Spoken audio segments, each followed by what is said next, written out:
Hombre, es difícil de decir que no era mal tipo The Night Stalker Richard Ramírez. ¡Wow! Pasamos a otro estilo completamente diferente. Ahora, ¿no? en Richard Ramírez pasamos a un sujeto donde vamos a volver a una infancia completamente disfuncional. Y Richard Ramírez, además, me permite hablar de un concepto que es la escalada criminal.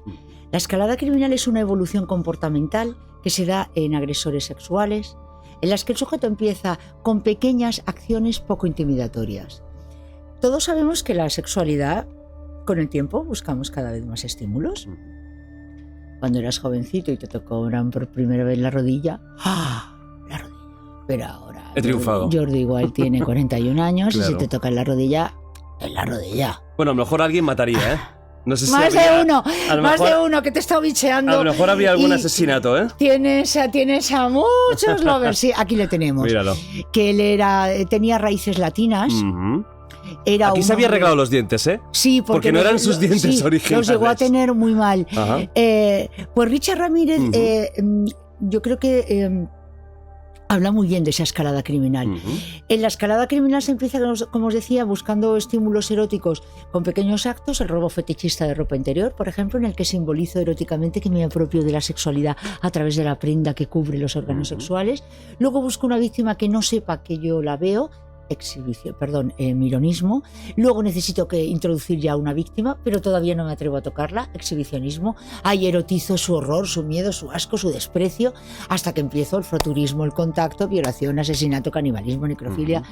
Él nace en una familia brutal, sufre malos tratos de pequeño y hay una influencia importantísima en la vida de Richard Ramírez, que es un primo, que ha estado en Vietnam.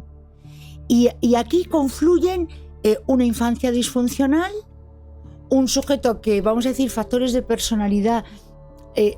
Cuando hablamos de el psiquismo de un sujeto, en criminología hay varios elementos que hay que tener en cuenta. Hay las teorías del desarrollo moral que hablan de la socialización. ¿Cómo te has socializado, Jordi? ¿Cómo eran tus padres? ¿Qué apego has tenido? ¿Cómo te han educado? Luego hay otras que son, vamos a decir, las teorías relacionadas con la imitación.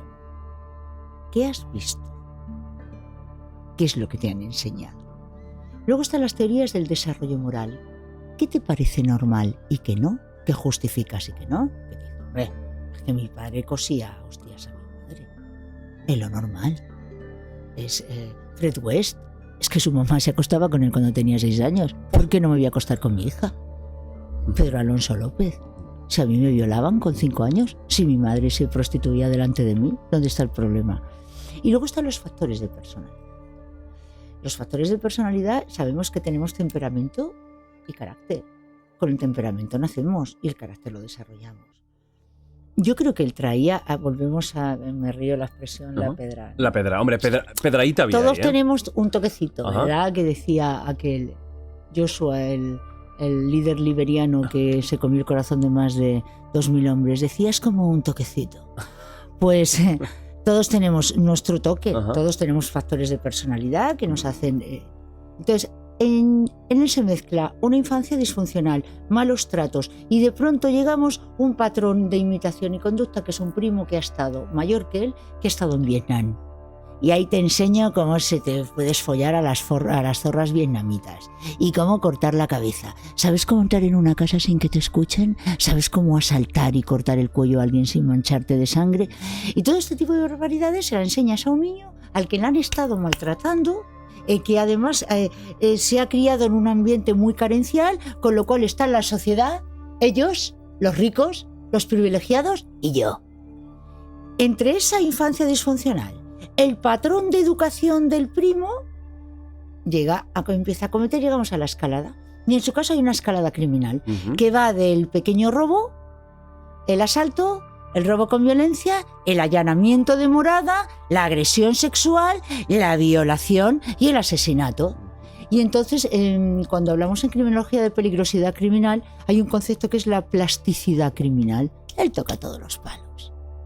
Él es un tío que se convierte en un delincuente común. Y va desde delitos contra la propiedad, delitos contra la libertad sexual, delitos contra la intimidad y, por supuesto, contra la vida. Y Richard Ramírez corre en los años 80.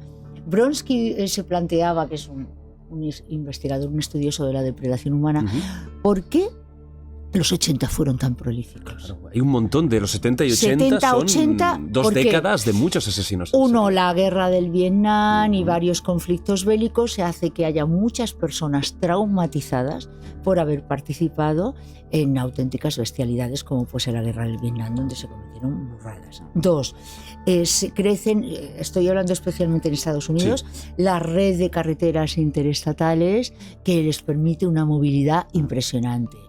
3, en todo lo que es vamos a decir que la tecnología de investigación, el ADN y los avances forenses no se habían producido. Y 4, hay un éxodo bestial de las zonas rurales a las zonas urbanas. Todo esto confluye en 2 décadas en las que los serial killers, que para colmo allí, un detalle que acabamos de dejar a Jeffrey se convierte probablemente en uno de los más icónicos junto a Bundy, asesinos en serie, hasta el punto tan icónico que un sello postal, tengo la fotografía que lo demuestra, de Estados Unidos, lleva impresa una caricatura de la cara de Jeffrey Dahmer. En nuestro país, para estar en un sello postal, tienes que haber descubierto las Américas. Claro, tienes que haber hecho algo de valor. Allí basta con que te cargues a 17 y les trepanes el cráneo para conseguirlo. Ajá. Y él llega a un momento que genera un caos absoluto, creo que es la zona de Los Ángeles, si no me estoy equivocando, y entonces se convierte en asaltador nocturno. Y aquí se mezcla, que ya es el quinto elemento, el rollito satánico. Lo paranormal, ¿no? El Los demonios. rollito satánico, yo sin Satán. Yo creo que aquí falta una buena pericia psiquiátrica. Yo creo que él tiene su toquecito bien de la esquizofrenia. Vale. O sea, ¿tú él sí que crees que podría tener que algún tipo de enfermedad? Impulsivo, yo creo que es un impulsivo de corte psicótico. No hasta el punto del delirio. Cuando digo delirios psicóticos es que estoy viendo dragones, alucinaciones audiovisuales, pero él llega ya al rollo del famoso pentagrama, que se medio tatúa, yo creo que está hecho casi con una cuchilla en la mano, que lo muestra en el juicio, empieza a dejar pentagramas en escenas de crímenes y ahora él es un inspirado por Satán.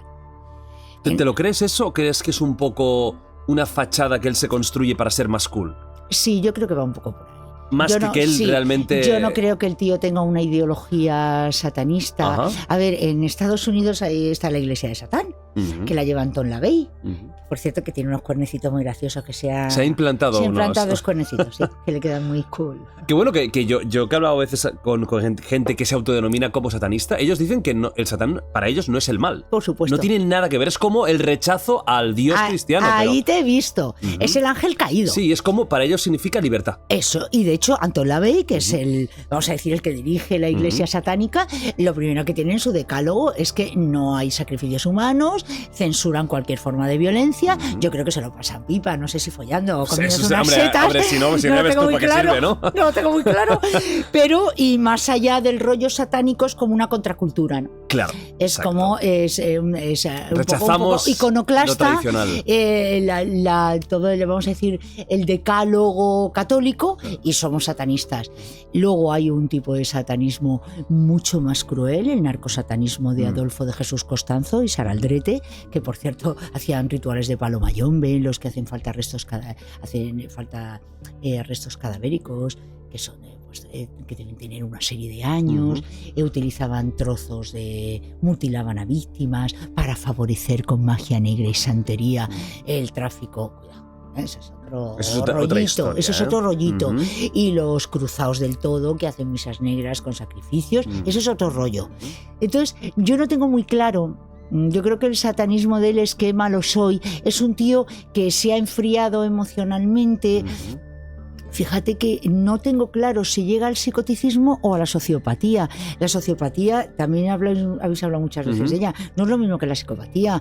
El psicópata, por decirlo de algún modo, nace o las psicopatías orgánicas de un golpe severo, y el sociópata se hace. Es el niño de la guerra que ha visto cómo violaban a su madre, cómo mataban a su hermano, le han hecho cartel de Nuevo Jalisco en México. Claro. Que es que tienes que comer carne humana. Yo tengo algunos vídeos bestiales, evisceraciones, comida, practicar el canibalismo como una forma de romper tabús y de adscribirte al grupo, desollamientos en vida. Entonces, yo creo que quizá él, con esta infancia, maltrato, todo el refuerzo negativo de aquel primo que era un sádico, está entre el sociópata y el psicótico. Yo creo que su satanismo es un poco de postín. Pero no deja de ser que malo soy y soy un hijo de Satán. Y de hecho el juicio llegó a tener sus frases crípticas, y volverá, y soy legión, ¿no? Y me vengarán. Yo no sé si llegó un momento en que llegó hasta el psicoticismo. Pensemos también que nos estamos olvidando de un tema importante, y es que Richard Ramírez hace un abuso en drogas importante. LSD, el ácido lisérgico, que tiene un componente psicótico y alucinógeno importante, y eso también puede promover algunas ideas de olla importantes. De tipo delirante, y así se convirtió en el asaltador nocturno. ¿Qué tipo de víctimas buscaba? Completamente, él no tiene, si estamos hablando, fíjate que por un criterio de oportunidad, Ted Bundy tiene un patrón victimal clarísimo. Rader se guía por un criterio de oportunidad, pero también es cierto que Rader es aunque sea un criterio de oportunidad, él es un acechador. Vale, voy a esperar la oportunidad para atacar, pero a la familia Otero, su primer proyecto, estuvo un tiempo, y él mismo lo reconoce, investigándola, qué rutina tenía, qué horarios. Él no tiene patrón. Hombres, mujeres, niños, niñas, yo creo que es...